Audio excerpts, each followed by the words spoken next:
萧炎和天火尊者联手击溃了冰河谷，决定优先为天火尊者重铸躯体，以尽快。萧炎等人决定冒险闯入洛神剑深处，冰河谷处于崩溃的边缘。Thời gian qua đi, không lâu sau ở tại băng Hà Cốc, Thiên Xà trưởng lão sau khi trở về liền chạy tới bẩm báo chuyện khi trước xảy ra cho băng Hà tôn giả. Thấy vậy, ở giữa đại điện, tên kia lạnh lùng hỏi: Thiên Xà trưởng lão, đây là kết quả mà ngươi muốn báo cho ta sao? Cốc chủ, đối phương có đấu tôn trợ giúp, ta may mắn mới thoát được. Đấu tôn sao? Thực lực thế nào? Hẳn là nhất tinh đấu tôn, vì thế ta mới may mắn thoát được. Ngươi có nắm được đường đi của bọn họ như thế nào không? Nghe vậy, Thiên Xà trưởng lão lắc đầu. Thế thế, băng Hà tôn giả tức giận, trên tay hắn ta liền xuất hiện một mũi tên băng. Chỉ gảy nhẹ tay, mũi tên băng kia đã liền xuyên qua người Thiên Xà trưởng lão, khiến hắn ta sợ hãi nhưng chẳng thể làm gì. Cứ thế, kinh khí nổ mạnh, thân thể Thiên Xà trưởng lão bị văng ra xa, rồi trực tiếp ngất lịm. Giờ khắc đó, ánh mắt băng Hà tôn giả đã trở nên khó chịu. Tuy nhiên, cũng đúng vào lúc này, bên ngoài, người của hồn điện đi tới rồi cười nói: Băng tôn giả, không cần phải nổi nóng, chúng ta biết đám người kia đang ở đâu. Hồn điện, các ngươi sao lại đến đây, quả thật hiếm thấy. Trong đám người kia cũng có một kẻ là mục tiêu của hồn điện, chúng ta liên thủ lại để bắt bọn họ, ngươi thấy sao? Ách đan độc thể thuộc về băng cốc chúng ta, những người còn lại tùy các ngươi. Không hổ là băng tôn giả, thật quyết đoán, cứ như vậy đi, hợp tác vui vẻ. Dứt lời, cái tên người của hồn điện cũng liền rời đi. Cũng trong lúc đó, ở tại Diệp gia, Tiêu Viêm cùng mọi người đã cùng nhau có mặt ở tại Dương Hỏa Cổ Đàn. Vừa tới đây, Diệp Trọng đã liền nói cho Tiêu Viêm biết sự tình ở tại Dương Hỏa Cổ Đàn hiện tại. Theo như lời ông ta, có vẻ như Dương Hỏa đã không còn dễ xuất hiện như trước. Tuy vậy, nhìn qua nơi này một lượt, sau đó thanh âm Tiêu Viêm đã liền vang lên nói: Tiểu Y Tiên, tới tế đàn đi. Nghe vậy, Tiểu Y Tiên gật đầu, mũi chân điểm nhẹ trên đất, thân hình nàng nhẹ nhàng bay vào bên trong. Nhìn thấy Tiểu Y Tiên bay vào tế đàn, Tiêu Viêm liền gọi Địa Yêu Khôi ra rồi quay đầu lại nói: Thiên Hỏa Tiên bối, phiền ngài hộ pháp cho ta. Yên tâm, chỉ cần không phải đấu tôn đến đây, không ai có thể quấy nhiễu các ngươi. Một khi đã như vậy, chúng ta liền bắt đầu thôi. Nghe thế, Tiểu Y Tiên gật nhẹ đầu, còn Tiêu Viêm, rất nhanh, anh ấy đã khởi động tế đàn. Nhất thời, màu vàng trên những cột đá khổng lồ liền sáng lên. Tới đây, làm theo lời Tiêu Viêm, thân thể Tiểu Y Tiên dần bay lên cao. Trước người nàng, một đạo ấn ký màu vàng cũng liền phát sáng rồi từ từ vỡ nát. Lúc này, Tiểu Y Tiên đã phá bỏ phong ấn, ách nan độc thể theo đó cũng tràn ra xung quanh, một màu tím bao phủ lấy cơ thể nàng bên trong. Chỉ trong tích tắc, toàn bộ nơi này đã bị bao trùm bởi một màu tím đen, ách nan độc thể tự như một khối cầu quỷ dị phong tỏa khắp nơi này. Đến đây, Tiêu Viêm cũng bắt đầu hành động. Rất nhanh, anh ấy đã liền lấy ra ma hạch của thiên độc hạt long thú, ném về phía Tiểu Y Tiên và dung nhập vào cơ thể nàng. Ngay sau đó, theo bàn tay Tiêu Viêm khẽ động, hỏa diễm cũng liền trào dâng, rồi bao phủ lấy cơ thể Tiểu Y Tiên ở bên trong. Không bao lâu sau, ách nan độc thể đã hoàn toàn bị Tiêu Viêm áp chế lại, nó cứ thế co rút vào bên trong cơ thể Tiểu Y Tiên. Giờ khắc đó, khi toàn bộ độc thể đi vào bên trong, ma hạch khi trước màu đỏ bây giờ đã đổi sang màu tím đen đầy quỷ dị. Nhất thời, khi ma hạch không thể chứa thêm độc thể nữa, nó liền nổ tung. Tiểu Y Tiên vì vậy phải chịu nỗi đau tới tận cùng, nàng hét lên một tiếng đau đớn. Chứng kiến cảnh tượng ấy, Tiêu Viêm cũng mau chóng lấy ra Bồ Đề Hóa Thể Tiên. Ngay lập tức, theo bàn tay anh ấy khẽ động, một luồng năng lượng từ Bồ Đề Hóa Thể Tiên cũng liền dâng lên rồi dung nhập vào trong cơ thể Tiểu Y Tiên, giúp nàng hấp thu nó. Ở phía dưới, sau khi Tiêu Viêm rót một ít địa tâm hỏa vào cổ đàn, ở dưới lòng đất, sau một hồi lại bất chợt xuất hiện một quả cầu màu cam đỏ sậm rồi lao đi.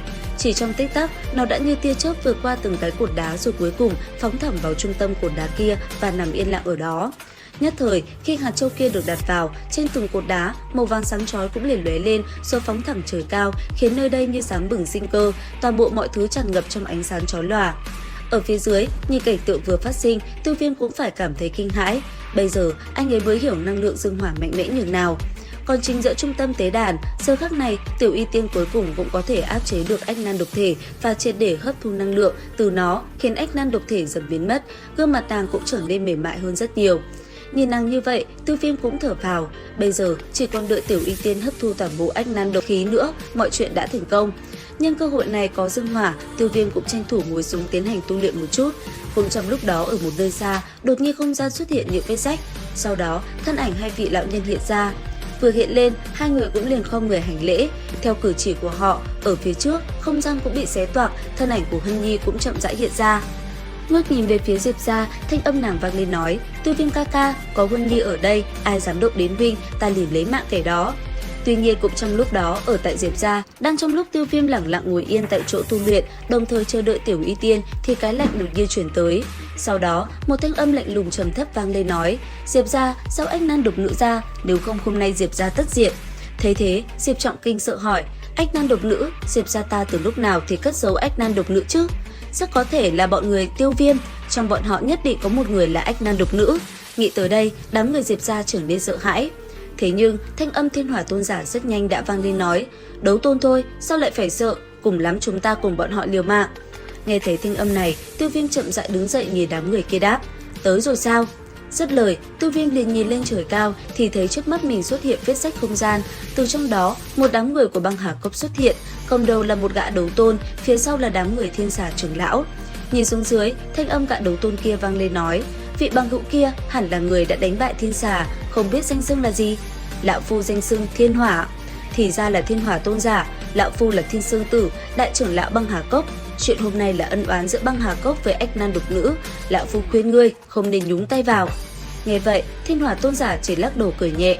Thấy thế, tên kia quát: "Đã như vậy, lão phu chỉ có thể ra tay ngăn cản ngươi, không cần lưu tình." Dứt lời, hai người liền lao về phía đối phương rồi cùng nhau giao chiến. Nhất thời, hai gã đấu tôn đã trực tiếp va chạm, làm không gian xuất hiện những vết rách. Trong khoảnh khắc đó, không gian như bị chấn động, không hổ là đấu tôn, chiến đấu giữa bọn họ cũng là vô cùng kịch liệt. Vừa đánh, Thiên Sương Tử cũng nhắc nhở Thiên Xà nói: "Tên kia giao cho ngươi, đừng để phát sinh biến cố, nếu không, cốc chủ sẽ không tha cho ngươi đâu." Nghe vậy, Thiên Xà nhìn quanh đây một lượt, không thấy Tiểu Y Tiên đâu, lão ta quát: "Diệp Thành đã bị Băng Hà Cốc phong tỏa, hôm nay các ngươi chạy không thoát đâu." Dứt lời, Thiên Xà định phóng người đi thì đột nhiên không gian xuất hiện một làn khói đen quỷ dị. Ngay sau đó, thân ảnh của Vụ Hộ Pháp hiện ra, thanh âm vang lên nói: "Tiểu tử, chỉ mới vài năm ngươi đã tiến nhập đấu tông, con mắt dược trần quả nhiên không tồi." Thấy người vừa xuất hiện, Tiêu Viêm sắc mặt nghiêm nghị quát: "Vụ Hộ Pháp, ta phải lấy mạng ngươi.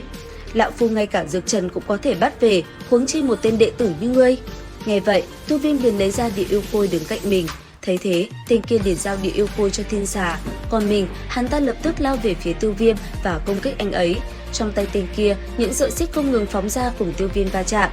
Giờ khắc đó, hai người giao chiến vô cùng quyết liệt, lấy lực lượng đấu tông, thế nhưng Tiêu Viêm giao đấu cùng đấu tôn cũng không chút nào yếu thế.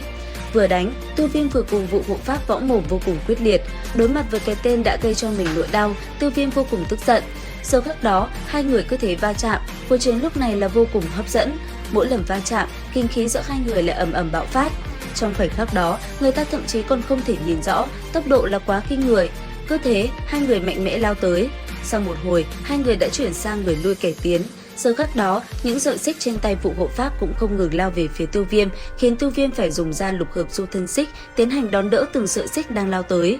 Tuy nhiên sau đó, Tiêu Viêm vẫn bị tên kia đập bay Tiêu Viêm ra xa.